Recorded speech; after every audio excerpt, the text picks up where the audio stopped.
séance très spéciale qu'on inaugure cette année, à Traces de vie.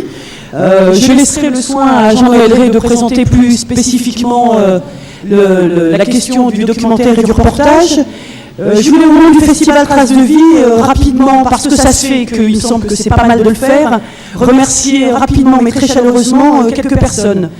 Tout d'abord Didier Jourdan, directeur de l'UFM et son équipe, en particulier Annie Lombard et Lionel Ballard. Philippe Page et la Fondation Alexandre Varenne, qui dira quelques mots tout à l'heure, qui a dès le début apporté son soutien à cette action d'éducation à l'image et aux médias. La délégation à l'action artistique et culturelle de l'Académie de Clermont-Ferrand. Et puis l'équipe qui a travaillé depuis le mois de janvier à réaliser cette action. Rémi Bouquet-Deschaux, journaliste à La Montagne.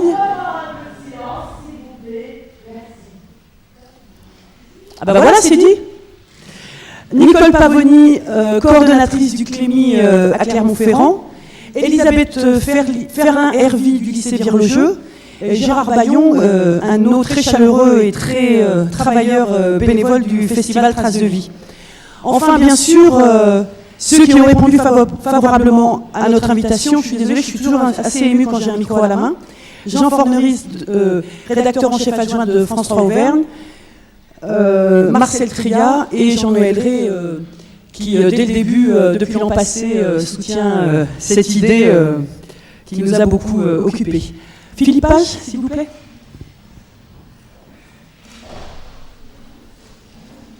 Merci. Bien, donc, bonjour à tout le monde. Un petit mot sur la Fondation Varenne. Je ne sais pas si vous connaissez cette fondation. Donc, c'est une fondation qui est reconnue d'utilité publique depuis 1988. Elle porte le nom d'Alexandre Varenne, qui fut le fondateur du Journal de la Montagne. Alexandre Varenne, homme politique, premier député socialiste du Puy-de-Dôme, gouverneur général de l'Indochine, ministre d'État, avocat et donc journaliste. Et donc à sa mort en 1947, sa veuve a décidé de créer une fondation qui a pour mission de promouvoir la presse et la communication. Juste quelques lignes, quelques mots sur cette fondation. Puisque vous êtes jeune, vous allez sur Internet.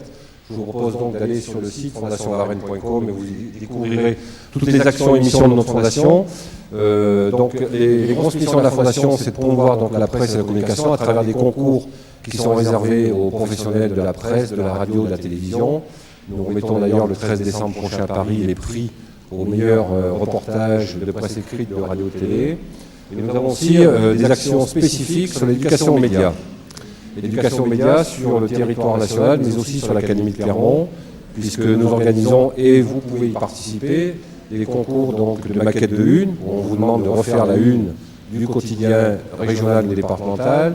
Vous avez un concours qui s'appelle Raconte-moi une entreprise, et qui vous demande d'écrire un reportage sur l'entreprise que vous avez visité ou que vous allez visiter dans le cadre donc, de votre cursus scolaire. Et nous avons un concours de journaux scolaires. Et donc nous sommes très heureux de nous associer cette année à ce festival Traces de vie. Voilà, donc en gros, la fondation, ses opérations. Donc je vais laisser le micro à nouveau à Sia, si elle veut bien le reprendre. Et merci donc de nous avoir invités. Nous sommes un partenaire modeste cette année, mais bon, on verra l'année prochaine ce que nous pourrons vous apporter. La modestie n'empêche pas l'ambition. Jean, Noël. Merci. Je vais me mettre ici parce que j'ai des petits papiers que je ne voudrais pas trop éloigner de mon regard. Voilà. Pardon, je parle plus fort. Donc, voilà, je m'appelle Jean-Noël Ray. Pendant de nombreuses années, j'ai été responsable au Clémy j'ai été chargé plus exactement du dossier audiovisuel et j'ai eu le grand plaisir de venir une première fois à Traces de vie et ce festival, je l'ai trouvé passionnant et il m'a donné envie de revenir. Et de participer activement à son déroulement. Voilà. Donc, je remercie Traces de vie et notamment Assia Graoui et Gérard Bayon d'avoir associé le CLEMI à cette manifestation. Je rappelle que le CLEMI est un acronyme qui signifie Centre de liaison de l'enseignement et des moyens d'information. On dit plus exactement des médias d'information aujourd'hui. Donc c'est un centre de formation qui initie des projets éducatifs dans le domaine des médias d'information en partenariat avec des professionnels de l'information. Voilà.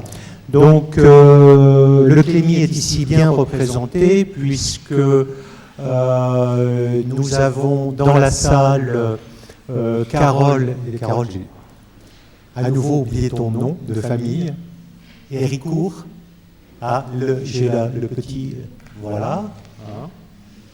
Bon, donc Carole qui est chargée de la coordination de la formation au CLEMI, pardon Carole L. Piquet, voilà, et la coordonnatrice que beaucoup d'entre vous connaissent pour l'académie, la coordonnatrice du CLEMI qui est Nicole Pavoni. Voilà. Donc en préambule, je voudrais dire combien je suis heureux de présenter notre invité Marcel Tria, qui est ici. Pour des raisons qui tiennent au respect et à l'estime que j'ai pour ce grand professionnel de l'information. Cela dit, je suis heureux aussi qu'il soit à nos côtés pour une raison qu'il ignore sans doute, c'est que lui et moi sommes nés à quelques jets de pierre l'un de l'autre. Et oui, Marcel, lui à Cessinay-Parizet, c'est-à-dire au pied du Vercors, dans un petit de l'Isère, et moi dans la commune voisine, Fontaine, que tu connais bien, voilà, qui est traditionnellement un bastion communiste. C'est bien cela.